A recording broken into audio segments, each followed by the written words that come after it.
Ever wondered why some of those paintings look so beautiful? Well, you need to know what those 10 tools are that you need in your toolkit today. Keep watching to learn more. What are the 10 essential tools other than paint, brush, and paper that a watercolor artist need in their painter's toolbox? The first one is the tissue roll. It's a very important item in your toolkit. Why do we need this? To dab excess water from your paintbrush. Instead of taking kitchen towels one by one, I would suggest have the kitchen roll or the toilet tissue roll, and every time you're finished painting, just wrap fresh sheets of paper on top. This will really help you in your painting journey. Next item is the sponge.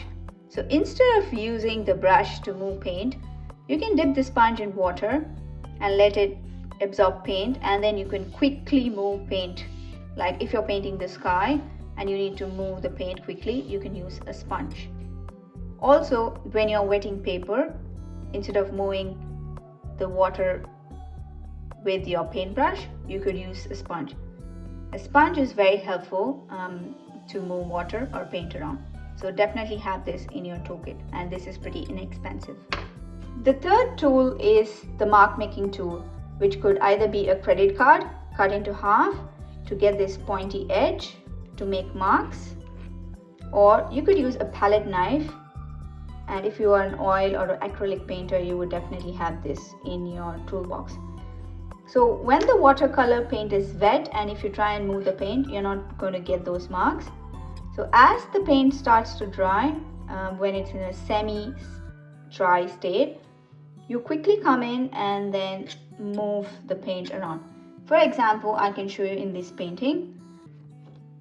You can make the stems or the tree markings or the barks using the credit card tip. So how I did was, when it was almost getting dry and it was losing shine, I came in and quickly moved the paint and made some of these marks. Yes, I've gone and added highlights later on, but without the highlights, I did have some of those tree branches in there.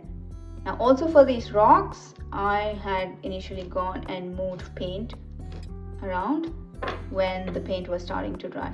So this technique is also called sgraffito, but it's essentially a mark making technique. So definitely have this in your toolkit.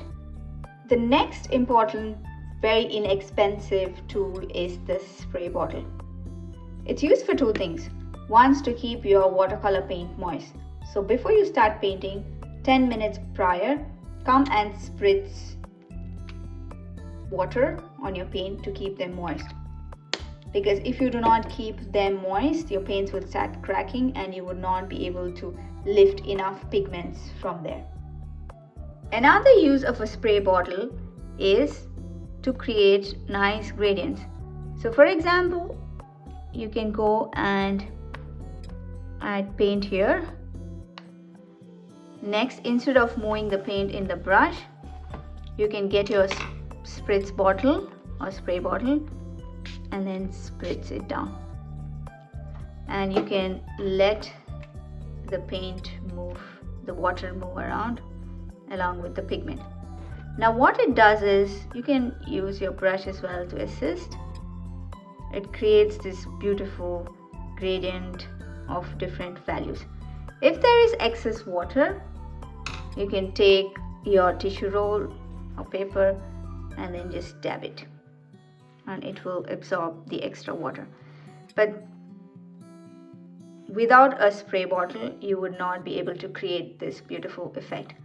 So definitely try this one. Number 5, our childhood favorite, the pencil. So you could use a normal lead pencil like this, which is a 2B Faber-Castell, or else you can go and get an inexpensive HB mechanical pencil.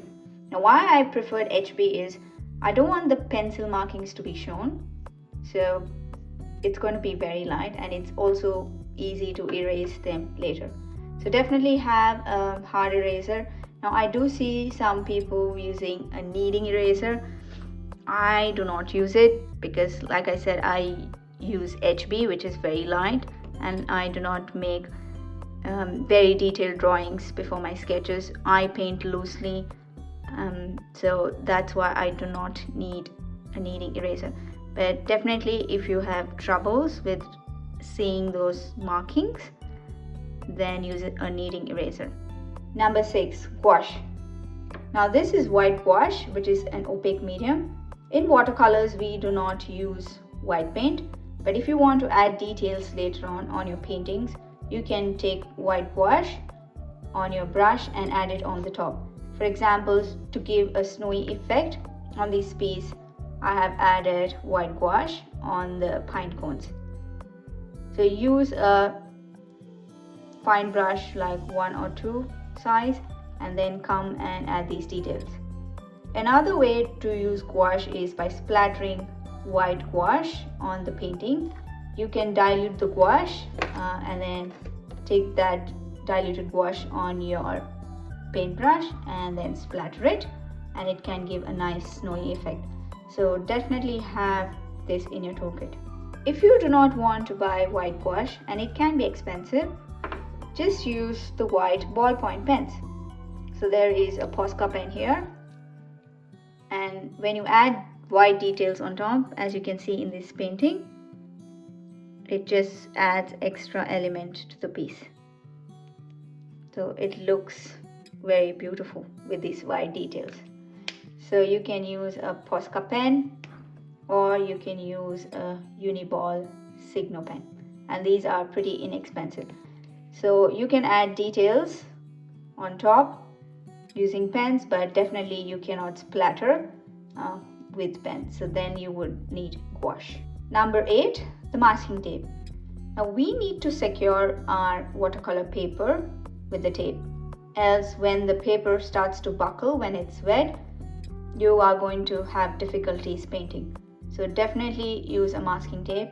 Now sometimes the masking tape, when you peel it off, it can peel off the paper, so then I would suggest using painter's tape, and it is green color. It is also very inexpensive. Now I do also see some people using washi tapes. While it looks nice, it can rip off your paper, so I would not suggest you using washi tape. But if you use masking tape and remove it at an angle, then you will not peel off your paper. So definitely you would need tape to secure your paper, so have one of these. Number 9 is clips. So you can use small clips or larger clips. Now it's not a replacement for masking tape, but if you have an art journal like this, you can see the paper will flip and flop and move, then the clips can come handy where you can secure the paper. So definitely have some of these inexpensive clips. You can get it at the dollar store. Number 10, masking fluid. Now this is not an essential, that's why I put it at number 10. But if you struggle saving white spaces in your watercolor painting, then use masking tape.